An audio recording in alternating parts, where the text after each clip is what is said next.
അടിപൊളി ടേസ്റ്റാണ്. ഒരു പ്രാവശ്യമെങ്കിലും ഒന്ന് ട്രൈ ചെയ്ത് നോക്കണം കേട്ടോ, ഇത് കിട്ടുമ്പോഴേക്ക്.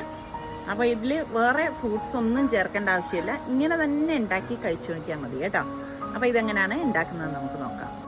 ആവക്കാടോ കാണുമ്പോഴൊക്കെ വാങ്ങിക്കണം എന്ന് തോന്നുന്നുണ്ടെങ്കിൽ അതിൻ്റെ വില കാരണം അത് വേണ്ടാന്ന് വെക്കുന്നതാണ് പതിവ്. ഇപ്രാവശ്യം എന്തായാലും 2 വാങ്ങിച്ചു. ഒന്നിന് 69 രൂപയായിരുന്നേ. ആവക്കാടോ കട്ട് ചെയ്തപ്പോൾ കാണുന്ന കാഴ്ചത ഇതാണ്.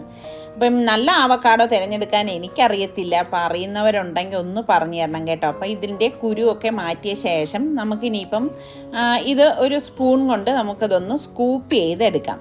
അപ്പോൾ എന്താ ഇതെല്ലാം ഞാനിവിടെ സ്കൂപ്പ് ചെയ്തെടുത്തിട്ടുണ്ട്. ചീത്ത ആവക്കാടോയിൽ നിന്ന് കുറച്ച് നല്ല ഭാഗങ്ങളൊക്കെ ഞാനിപ്പം ഇതിനായിട്ട് എടുത്തിട്ടുണ്ട് കേട്ടോ. എന്നിട്ട് മിക്സിയുടെ ജാറിലേക്ക് ഇട്ട് തേനും പാലും കുറച്ച് വാനില ഐസ്ക്രീമും കൂടി ഇട്ടിട്ട് ഒന്ന് അടിച്ചെടുക്കാം.